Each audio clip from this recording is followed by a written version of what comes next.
ప్రపంచ చలనచిత్ర రికార్డులను తిరగరాసిన హాలీవుడ్ దిగ్గజం జేమ్స్ కెమెరూన్ తన ప్రతిష్టాత్మక అవతార్ 3 ప్రమోషన్ల కోసం ఒక భారతీయ దర్శకుడి సాయం కోరడం అంటే సామాన్యమైన విషయం కాదు. ఇది కేవలం రాజమౌళికి మాత్రమే దక్కిన అరుదైన గౌరవం కాదు, యావత్ భారతీయ సినీ పరిశ్రమ గర్వించదగ్గ సందర్భం. ఇండియాలో అవతార్ 3కి కావలసిన భారీ హైప్ తీసుకురావడానికి రాజమౌళిని మించిన ఆప్షన్ లేదని కెమెరూన్ భావించడం జక్కన్న రేంజ్ ఏంటో తెలియజేస్తోంది. ఇందుకోసం ప్రత్యేకంగా రాజమౌళికి ఇంటర్వ్యూ ఇవ్వడం, ఇద్దరు లెజెండరీ డైరెక్టర్లు ఒకే ఫ్రేమ్ లో కనిపించడం అనేది సినిమా లవర్స్ కి కన్నుల పండుగగా మారింది. అయితే రాజమౌళి అంటేనే పక్కా ప్లానింగ్. కెమెరూన్ కోరిక మేరకు అవతార్ ప్రమోషన్స్ లో పాల్గొంటూనే తన అప్కమింగ్ ప్రాజెక్ట్ వారణాసికి ఊహించని క్రేజ్ తెచ్చే వ్యూహాన్ని అమలు చేస్తున్నాడు. అవతార్ 3 వంటి విజువల్ వండర్ కు తన వారణాసి టీజర్ ను జత చేయడం అనేది రాజమౌళి వేసిన మాస్టర్ స్ట్రోక్. ప్రపంచవ్యాప్తంగా కోట్లాది మంది వీక్షించే అవతార్ సినిమాతో పాటే తన సినిమా గ్లింప్స్ ప్లే అవ్వడం అంటే రిలీజ్ కు ముందే సగం విజయం సాధించినట్టే. గ్లోబల్ ఆడియన్స్ దృష్టిని ఒక్కసారిగా ఆకర్షించడానికి ఇంతకంటే గొప్ప వేదిక మరొకటి ఉండదు.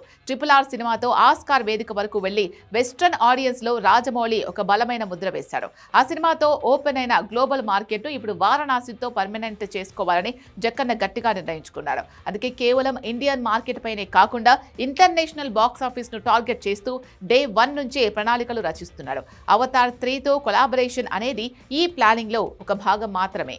హాలీవుడ్ స్థాయి మేకింగ్, యూనివర్సల్ అప్పీల్ ఉన్న కథతో రాబోతున్న ఈ సినిమా ఇండియన్ సినిమా స్టామినాను మరోసారి ప్రపంచానికి చాటి చెప్పేలా ఉండబోతోంది. సినిమా విడుదలకు ఇంకా ఏడాదిన్నర సమయం ఉండగానే ప్రమోషన్ల జోరు పెంచడం రాజమౌళికే చెల్లింది.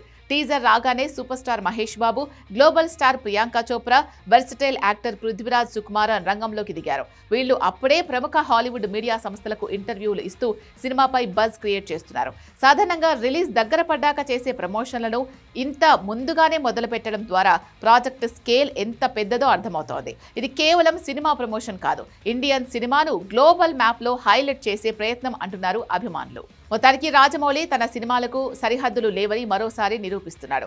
ఒక పక్క జేమ్స్ కెమెరూన్ తో స్నేహం, మరోపక్క తన సినిమాకు ఇంటర్నేషనల్ బ్రాండింగ్, ఇవన్నీ చూస్తుంటే తెలుగు సినిమా స్థాయిని ఆయన శిఖరాగ్రానికి తీసుకెళ్తున్నారని అనిపిస్తోంది.